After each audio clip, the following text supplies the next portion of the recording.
Et donc je vais commencer pour me présenter à tenter de répondre à ces questions. Alors qui suis-je?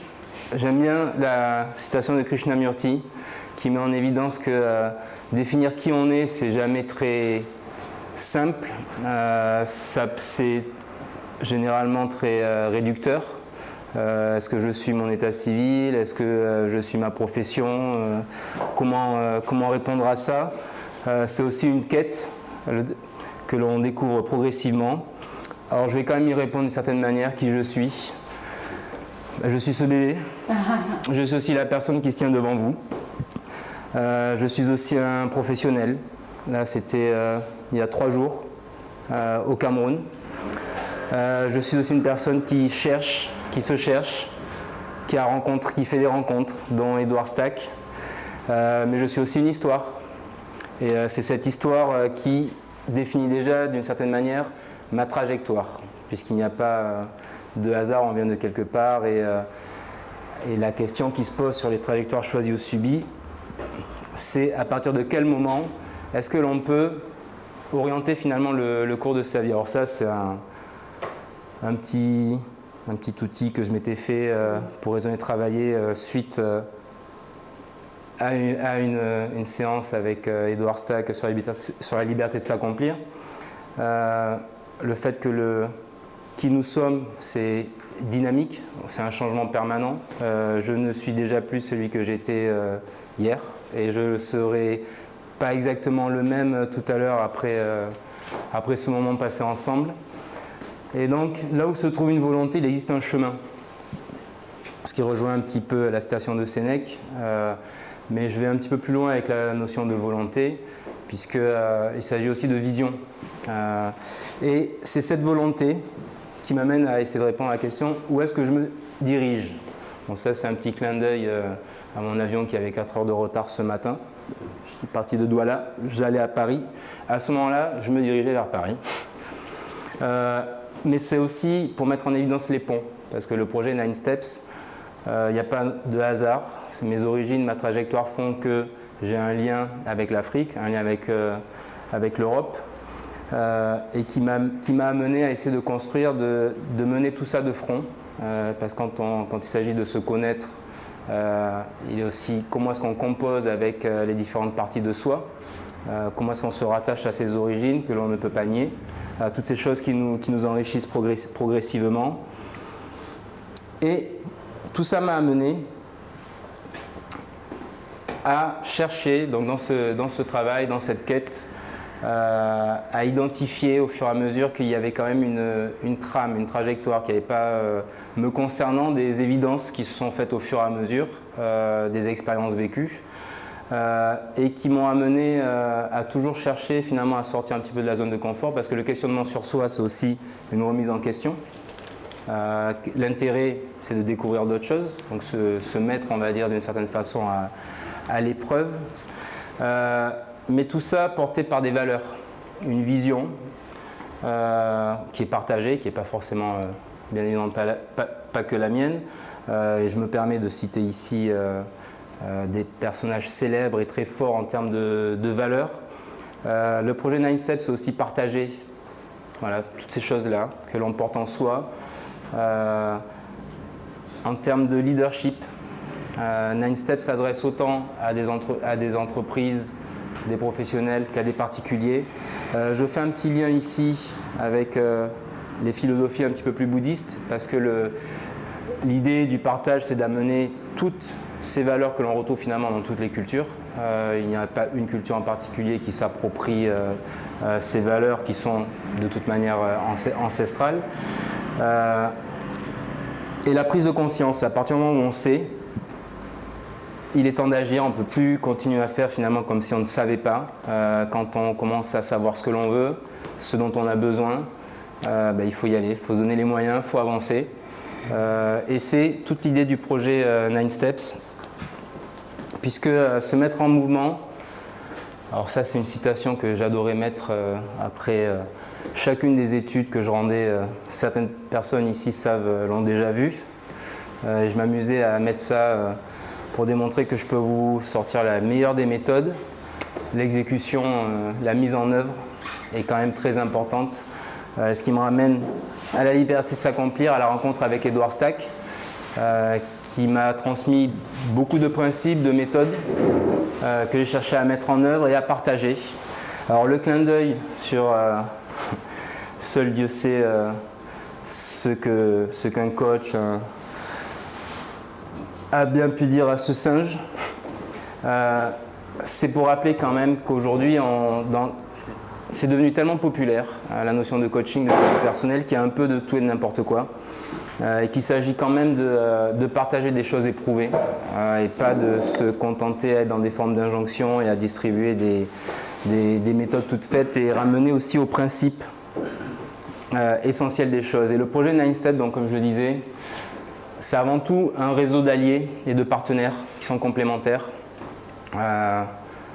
J'ai encore Edward Stack, qui est quelqu'un qui m'a beaucoup apporté sur ça. Il y a d'autres alliés au projet, tous des praticiens, des personnes de ressources qui m'aident à construire ça. Et l'idée, c'est de pouvoir accompagner toutes les personnes qui sont engagées dans une dynamique de changement.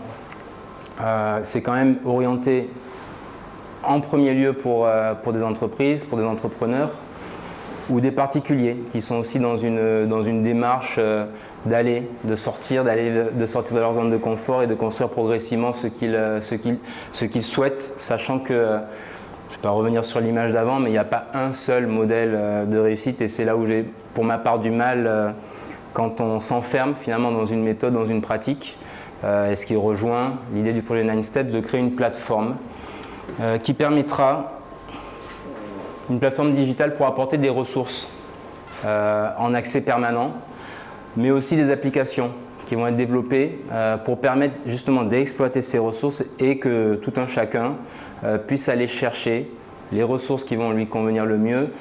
Bon, il y aura des outils derrière qui vont faire fonctionner tout ça alors c'est de l'auto-apprentissage guidé, on pourrait dire. Aujourd'hui, l'intelligence artificielle, les outils numériques permettent d'aller beaucoup plus loin. Mais pas que. C'est aussi la volonté de partager dans des cercles d'échange.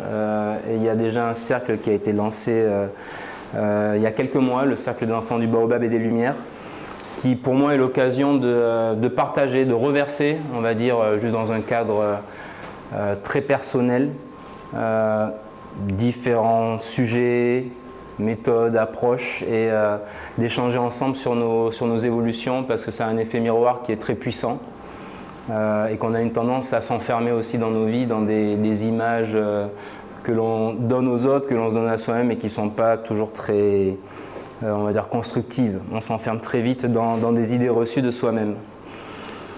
Et le premier événement, demain, on va animer sur une journée un atelier pour travailler et approfondir un petit peu la question de prendre du recul, de la hauteur sur nos trajectoires de vie, se recentrer un petit peu, se re-questionner et bien évidemment, après, se reconnecter, identifier ses aspirations, ses désirs, les désirs essentiels.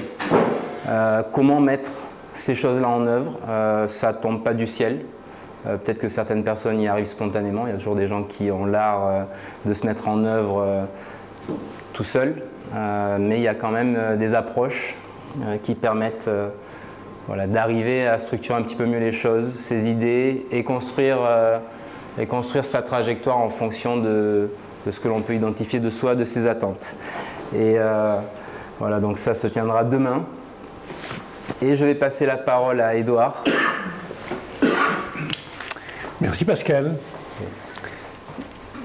Je vais essayer d'être le plus concentré possible pour qu'on puisse interagir. C'est si on échange que ça sera réussi. J'ai un texte dont je vais me servir très peu, mais Pascal vous l'enverra la semaine prochaine, comme ça vous ne serez pas frustrés. Il y a des choses que j'ai écrites en pensant à vous et que vous pourrez trouver dans ce texte-là.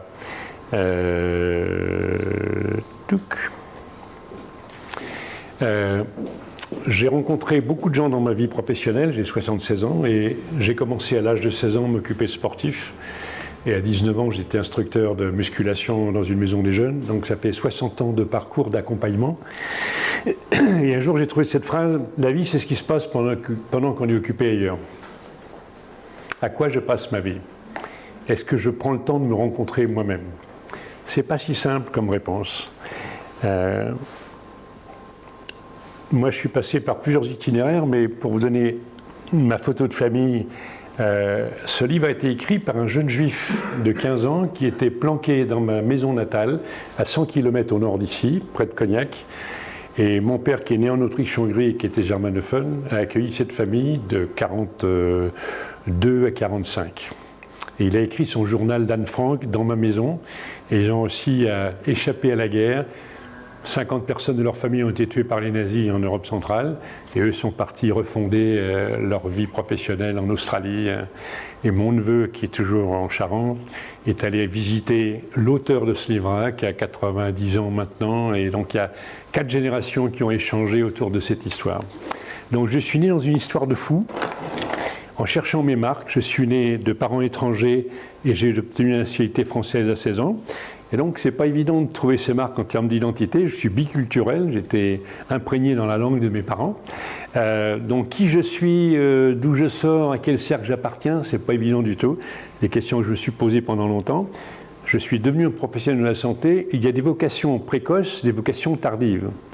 Et moi, dès l'âge de 15-16 ans, j'ai su que je voulais soigner les gens.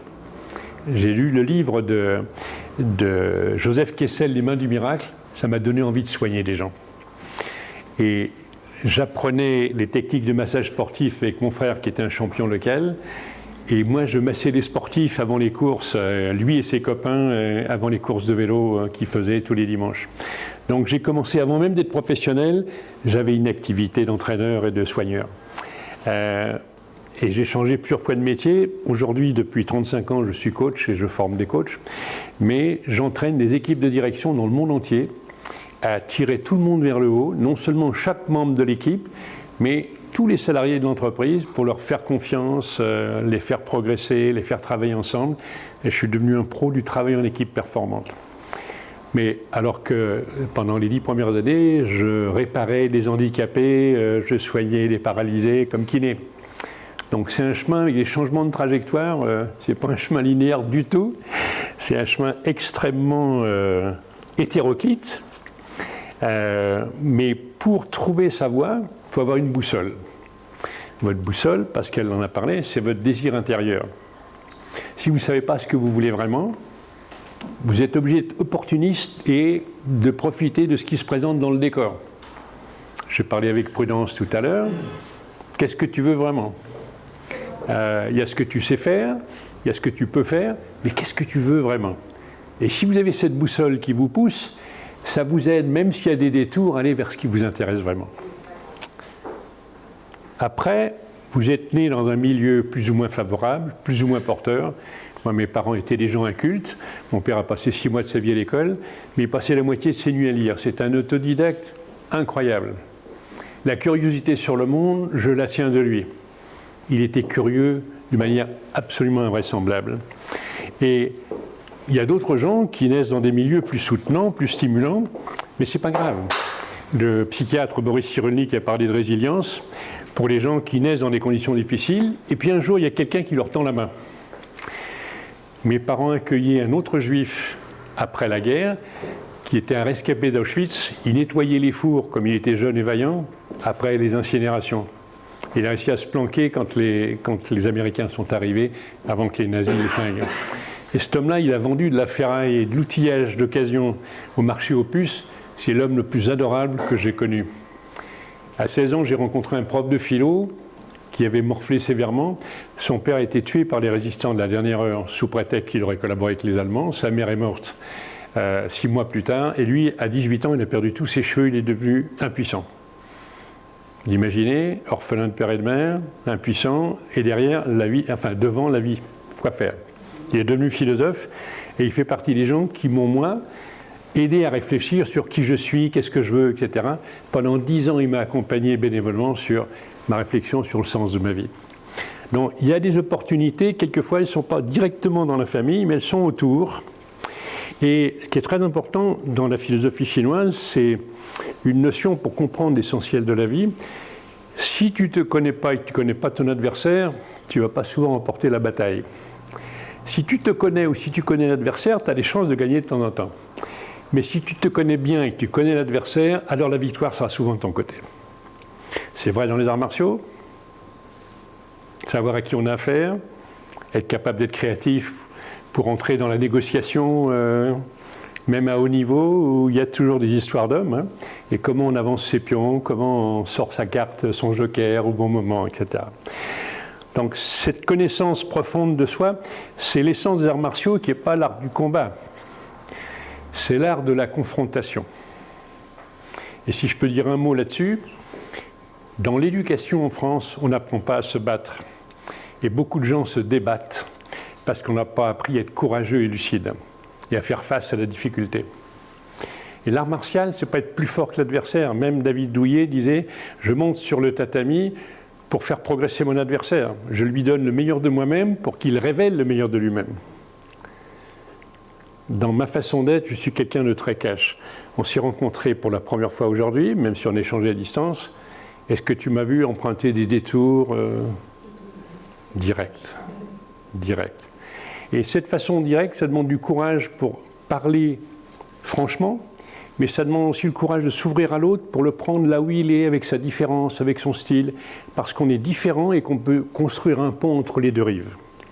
Mais pour ça, il faut être deux à s'engager, s'exposer. Et là, on peut se rencontrer. Non, on s'est rencontrés comme ça, sans détour. Et aujourd'hui, on se retrouve 10 ans, 15 ans plus tard pour construire des choses ensemble, où moi, sur le tandem, c'est lui qui va tenir le guidon et moi, je vais pédaler derrière. D'accord? C'est réversible, c'est pas moi qui sais, lui qui sait pas. Non, on a fait un bout de chemin, puis lui, il devient un entrepreneur avec des projets amples. Ben moi, je me mets au service de son projet. Et tu m'as vu faire ça avec toi. C'est une façon d'être, c'est une façon de vivre. Et la vie change quand on est capable de jouer de cette manière-là. Nous partagerons les présentations. Il y a des consciences, des prises de conscience précoces, prises de conscience tardives. Je vois des gens de 40-50 ans qui disent « je m'emmerde dans mon boulot, je voudrais m'en sortir, c'est insatisfaisant ». Vaut mieux tard que jamais. Mais si vous avez des enfants ou des petits-enfants, il vaut mieux leur demander très tôt « qu'est-ce que tu as envie de faire ?» Mes 2 premiers enfants font des métiers passion. Jamais j'aurais dit ce qu'ils devaient faire. Je les ai mis en contact avec des expériences. Ils ont voyagé, comme la 3e, abondamment dans le monde entier. Je les ai exposés à l'aventure avec le sport, la nature, les rencontres. Puis c'est eux qui ont choisi. C'est parce qu'on est autonome dans son désir qu'on peut s'épanouir dans sa vie personnelle et professionnelle. C'est à peu près comme si je devais dire à mes filles qui elles doivent épouser. Hein? Ah non, il n'est pas assez bien pour toi. Hein? Il y a combien de pères qui font ça? Qui sait ce qui est bon pour elle-même? Et donc, ce qui est très important, c'est qu'il y a des gens qui ont des vies courtes et des gens qui ont des vies longues. Vous avez un type merveilleux qui s'appelle Boris Vian. Vous avez tous entendu Boris Vian au moins une fois. Sa musique, sa poésie. Il est mort à 40 ans.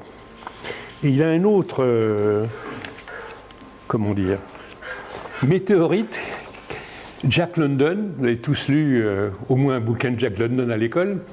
Mort à 40 ans, après avoir écrit 60 bouquins. Entre 20 et 40, il écrit 60 bouquins.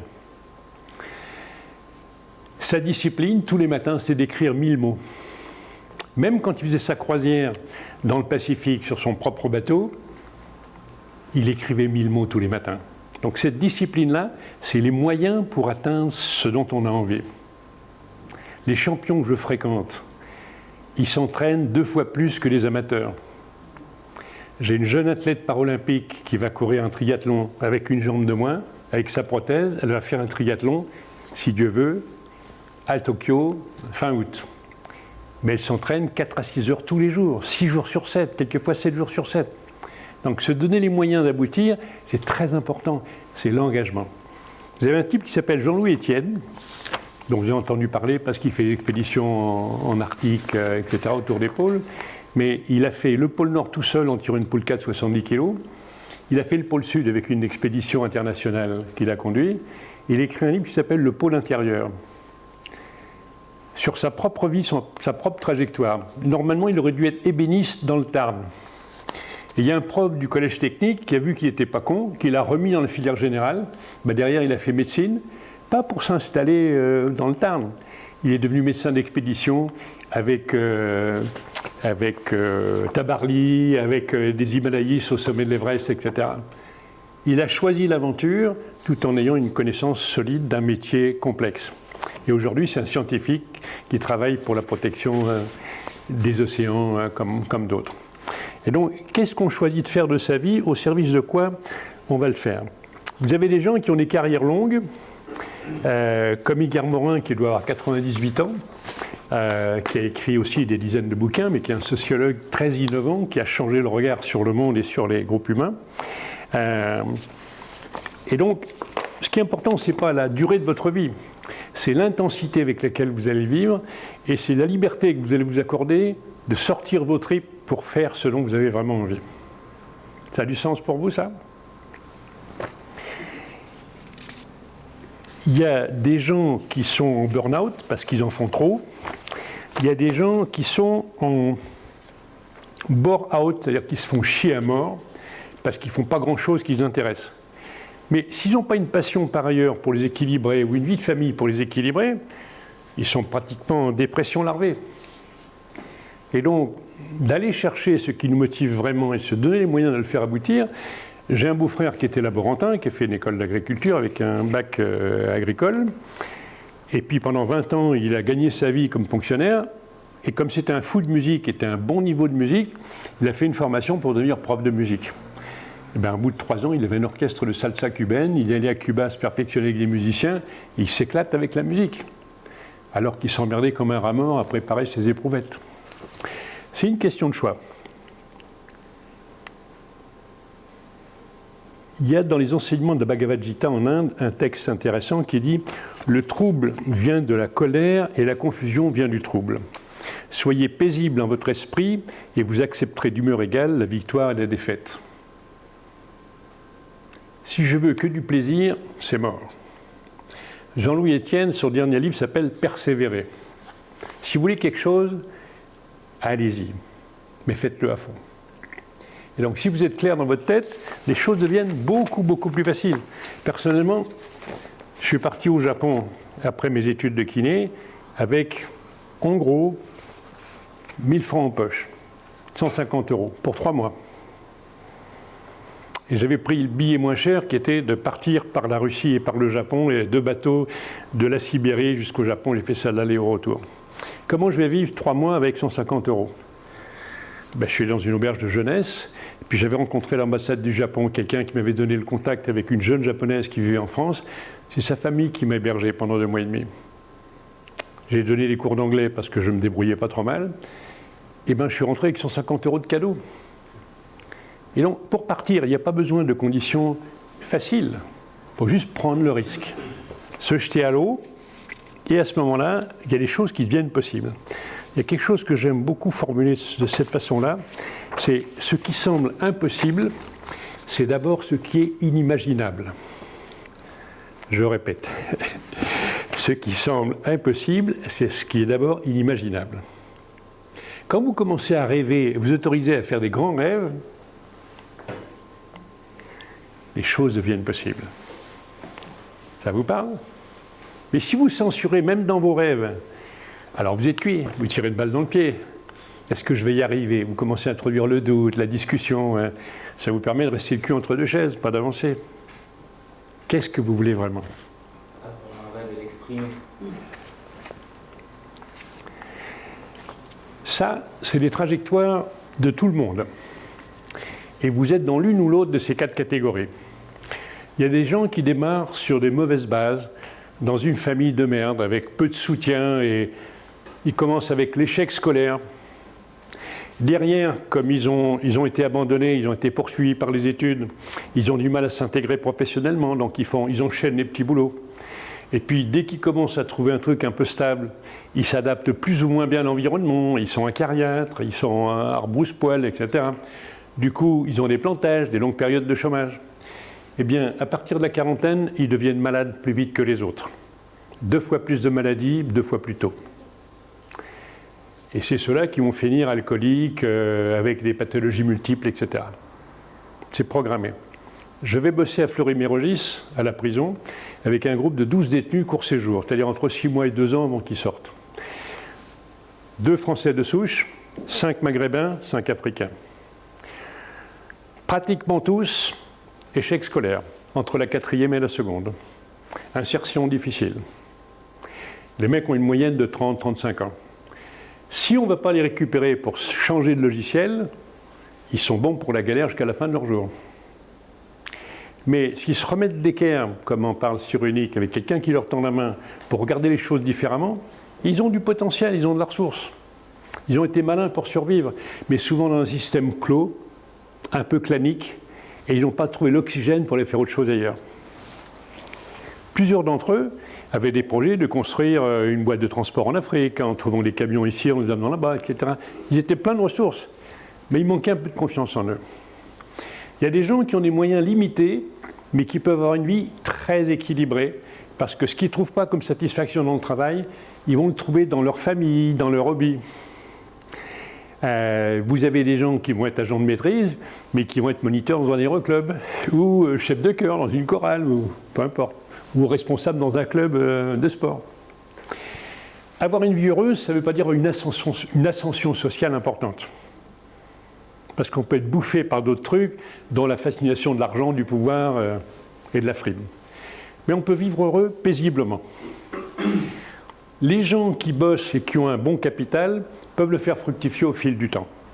Les carrières ne sont pas toutes vertigineuses, mais étape par étape, on peut se construire quelque chose d'assez épanouissant et plutôt équilibré. Et puis vous avez les fusées, qui sont les gens à un gros potentiel, qui pichent très vite, qui apprennent très vite. Si vous avez un haut potentiel qui reste plus de 3 ans dans un poste, il se fait chier, il démissionne.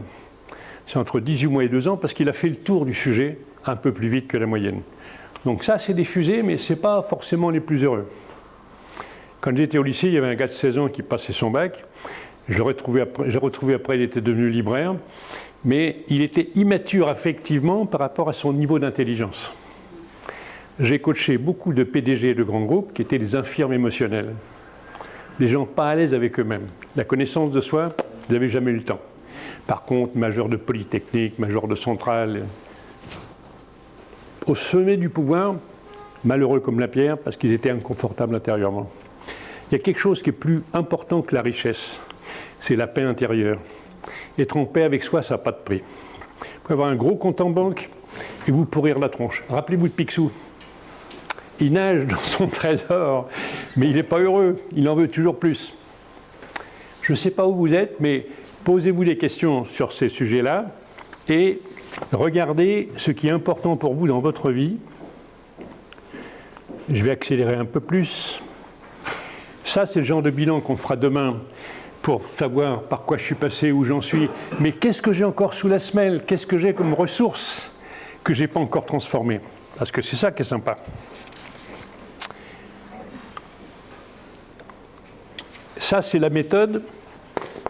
Elle est en partie écrite dans la liberté de s'accomplir. Je l'ai écrit en pensant des gens que je ne verrai jamais pour qu'ils fassent leur auto-analyse, leur auto-coaching pour savoir comment mettre de l'ordre dans leurs affaires. Et ça demande de sous-peser tous les composants de ce qui fait les bases de votre existence. Je roule pourquoi? Qu'est-ce qui est important pour moi? Qu'est-ce qui me branche? Quels sont mes alliés? Sur qui je peux compter? Qu'est-ce que j'ai déjà comme expérience que je peux transformer? À quel point je veux prendre un virage qui est à 180 degrés ou au contraire une évolution progressive? Est-ce qu'il y a des marches très hautes ou est-ce que c'est un plan incliné que je vais prendre progressivement? Et il faut mettre tout ça par écrit. Tant que c'est dans la tête, ça tourne en rond. Quand vous le mettez par écrit, même si vous ne le montrez à personne, vous y voyez plus clair. C'est tout bête, hein? Et puis si vous le montrez à quelques personnes de confiance, voire à des professionnels qui vous aident à vous repérer dans votre fonctionnement, vous gagnez un peu de temps. C'est comme quand vous êtes capable de construire une maison. Si vous avez un architecte, elle sera mieux dessinée et surtout, la lumière sera mieux distribuée. C'est pas évident de construire une maison, mais d'en dessiner une non plus. Et l'architecte ne peut pas vous dessiner votre maison. C'est vous qui, avec l'aide de l'architecte, construisez la maison qui vous intéresse, que vous voulez. Ce n'est pas une maison clé en main standard. Voilà, ça c'est la trame, liberté de s'accomplir. C'est la table de matière. Je l'ai écrit pour que ça serve 9 steps. On peut les faire dans le désordre. Mais si je ne sais pas d'où je viens, j'aurais du mal à savoir où je veux aller. Assumer ce que je suis, même si l'identité est complexe. Moi, je suis tchéco-slovaco-hongaro-autrichien par mes ancêtres et français de nationalité. Ma femme, elle est africano-indienne et bretonne par grand-mère et caraïbe d'un autre côté. Donc notre fille, elle a 7 à 8 ethnies dans ces 2-3 générations précédentes. Mais faire le tri en tout ça pour choisir qui je veux être, comme tu le disais, c'est très important. Ma fille aînée a vécu au Japon 30 ans après moi, elle a passé 6 mois à l'université japonaise. On peut échanger en japonais. On a pris le coup de cœur pour la culture et l'esthétique japonaise. C'est quelque chose que je n'ai pas avec mes autres enfants. Ce n'est pas une identité reçue, c'est une identité choisie. Exactement comme certains d'entre vous se reconnaissent comme mélomanes, alors que les autres seront fans de foot, et puis un troisième de théâtre ou de voitures de collection. Vous choisissez par vos engagements et vos passions ce qui vous nourrit dans votre identité. Levez la main ceux qui aiment la musique. Bon. À vrai dire, il n'y a que la musique classique qui est vraiment la vraie musique, la grande musique. Levez la main ceux qui sont d'accord avec moi. Ah, ça se gâte, ça se gâte. Non, le jazz, putain, le jazz, ça c'est de la musique, hein. En fait, vous pouvez tous aimer la musique, mais si vous n'aimez pas la même musique, vous pouvez vous foutre sur la gueule. Parce que vous aurez une vision fragmentaire de ce que c'est que la musique. La vie et l'humanité, c'est pareil. Est-ce que vous ouvrez l'humanité de tous ceux que vous rencontrez, ou vous choisissez des gens comme vous pour être sûr d'être d'accord avec eux? C'est stérilisant de fréquenter des gens que comme vous. Plus vous rencontrez des gens très différents, plus vous enrichissez. Il y a un philosophe qui s'appelle Lévinas qui disait « Le danger de la relation à l'autre, c'est que si je l'écoute vraiment, je vais peut-être être obligé de changer mon point de vue si le sien est différent. » Et en fait, c'est ça l'enrichissement. Il n'y a pas besoin d'avoir raison. Mais partager les points de vue, ça élargit le scope de ce qu'on peut regarder et embrasser. Je ne vais pas plus loin, vous pourrez le regarder en feuilletant le bouquin. Ça, c'est très important. On est dans les temps ? Je vais aussi vite que je peux pour vous laisser du temps pour interagir. Ça, j'ai appris ça avec un chef d'entreprise indien qui avait une double vie. Il avait une entreprise familiale de 2-3 000 personnes à gérer, ce qui occupe quand même, mais il était prof à Harvard. Il y a 70 piges, il enseigne encore à Harvard, à Singapour, de temps en temps. Un de mes clients qui l'a rencontré il n'y a pas si longtemps.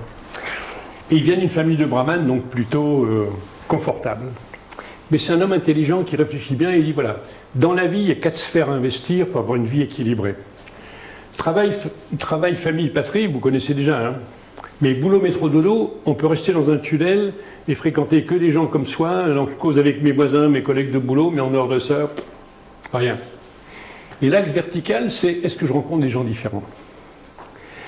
Si je vais jouer dans une équipe de foot, je vais jouer avec le boucher, avec le postier, et je vais avoir des gens qui ont un regard sur le monde différent. Donc il y a le temps du match où on s'éclate, puis à l'heure du match, on peut se boire une bière et délirer, pas d'une manière homogène, mais d'une manière hétérogène.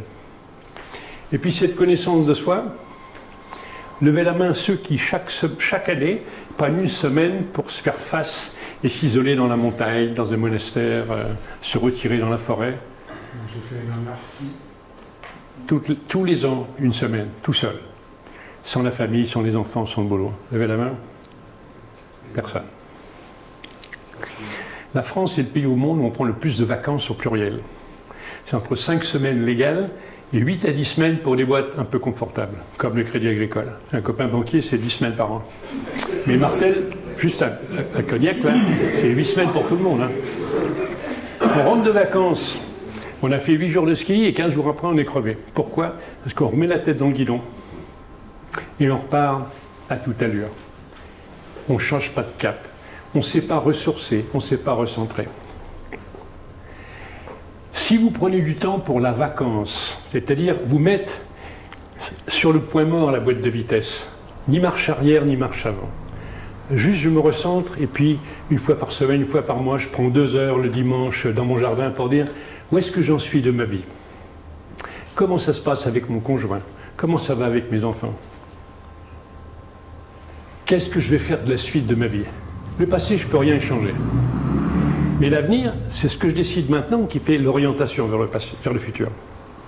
Et donc, ce temps de repli, ce temps de ressourcement, il coûte 0. L'année sabbatique, pour ceux qui sont salariés, elle est légale. Presque personne la prend. À 40 ans, je suis parti 8 mois autour de la planète pour prendre du recul. C'est ce qui fait que je suis devenu consultant en entreprise. J'ai été resté faire mon boulot de thérapeute, formateur thérapeute, j'y serai encore. Mon fils a fait ça à 39 ans avec sa compagne, il a fait le tour de la planète, puis il a décidé qu'il voulait se réorienter. S'il n'avait pas pris ce recul, il n'aurait pas pris la même décision. Donc, trouver la manière d'équilibrer ces 4 investissements, parce que quand vous partirez en retraite, si vous n'avez pas des bons copains, eh bien vous allez vous retrouver tout seul dans les fins fonds de la Creuse ou de la Corrèze, à vous emmerder comme un rat mort. C'est le réseau que vous aurez tissé les années précédentes qui va faire les amis fidèles à qui vous irez rendre visite, etc. Puis si vous ne connaissez pas, il y a plein de gens qui divorcent au moment de la retraite. Ils se sont supportés le temps de payer le crédit de la maison, d'élever les enfants, puis ils se retrouvent face à face, puis ils ne se connaissent plus, parce qu'ils ont changé, et ils ne se supportent plus. C'est dommage. Ça, c'est sur l'attitude mentale, mais je ne vais pas être très long là-dessus. C'est juste pour vous expliquer que la connaissance de soi, c'est des aspects très concrets. Vous avez des fous furieux qui veulent réussir à tout prix. Vous regardez les compétitions de Formule 1 de temps en temps? Vous vous souvenez de Jean Alesi? Une fois sur 2, il sortait du circuit, il explosait la bagnole. Et puis Schumacher, 3 fois sur 4, il gagnait la course. Ils ont des voitures de même qualité. Mais il y en a un qui se contrôle mieux et qui contrôle mieux le véhicule, et l'autre qui veut tellement qu'il en fait trop. Quelquefois, faire mieux, c'est pas faire plus, c'est faire moins.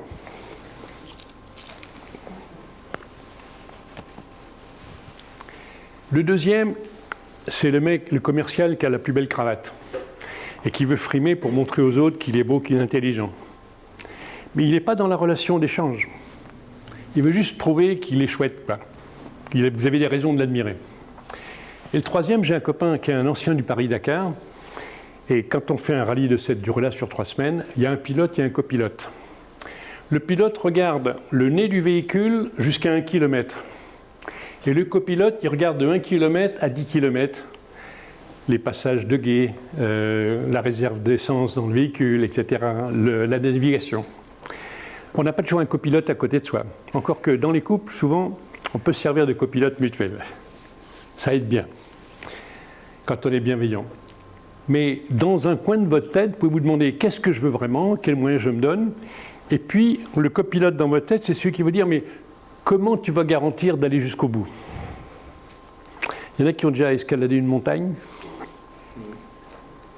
On réussit une escalade en préparant son sac, avec les bons outils. Donc il faut lire la carte, repérer est-ce que c'est de la glace, du rocher, etc. Et si vous ne mettez pas les bonnes longueurs de corde et les bons outils dans le sac, vous mettez en danger grave. Ça, je ne vais pas insister là-dessus pour vous laisser poser des questions ou réagir.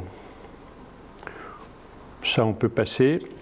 Maslow est le psychologue du XXe siècle aux États-Unis qui a développé le développement personnel du facteur humain avec le développement spirituel, en parlant des expériences paroxystiques. Et donc, il avait une approche vraiment globale. Et voilà ce qu'il dit pour s'accomplir dans une vie. D'abord, mouiller la chemise. S'investir, mettre le paquet, mettre les pieds dans le plat. Regarder la vie comme des possibilités, le champ des possibles. Se connaître assez pour oser être soi-même. C'est pas ce que je veux montrer, c'est ce que je suis vraiment. Quand j'accepte de le montrer cash, c'est tellement plus simple. L'honnêteté, c'est les valeurs. Je choisis mon camp. Mon père a choisi d'être illégal en désertant de l'armée autrichienne. Il était enrôlé de force. Et puis après, il a été réincorporé, pas fusillé à cause de son jeune âge. Il a été fait prisonnier dans un camp anglais. Il s'est engagé dans la Légion tchèque pour se battre dans quelque chose qui devient l'embryon de la future armée tchèque. Il a fait ses choix. Il a fait avec la France de Vichy en choisissant de protéger les Juifs qui étaient menacés. C'est toute la famille qui était en danger. Hein. Mais il faut savoir quel Dieu on sert. Après, assumer ses opinions, ça n'empêche pas d'être extrêmement ouvert. Je sais quelles sont mes convictions, mais quelles sont les vôtres? On n'a pas besoin de voir les choses pareilles. C'est justement parce qu'on les voit différemment qu'on va s'enrichir. Par contre, il faut regarder si ça me mène à quelque chose de constructif ou si je me plante. Parce que la correction avec le copilote, c'est dire, ben là, tu t'es égaré. Donc, pour pouvoir faire les corrections de tir. S'ouvrir à l'intensité, on a parlé d'expérience chamanique tout à l'heure avec Céline. Vous connaissez les danses initiatiques en Afrique? Et l'initiation au bois sacré, comme Pascal m'a raconté?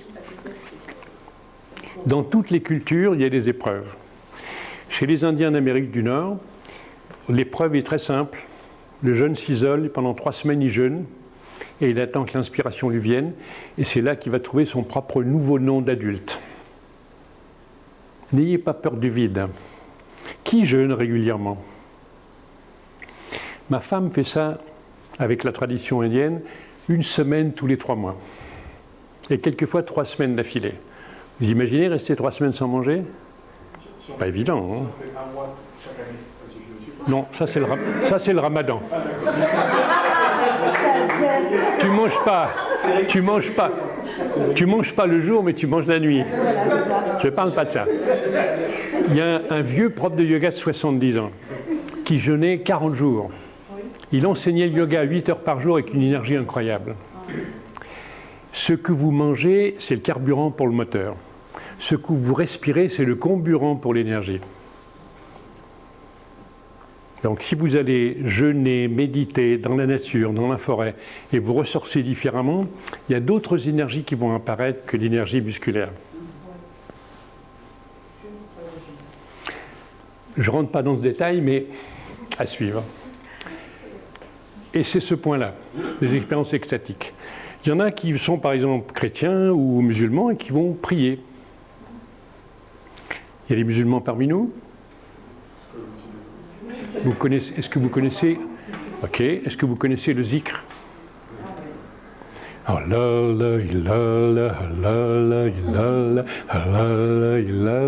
en a d'autres qui connaissent ça?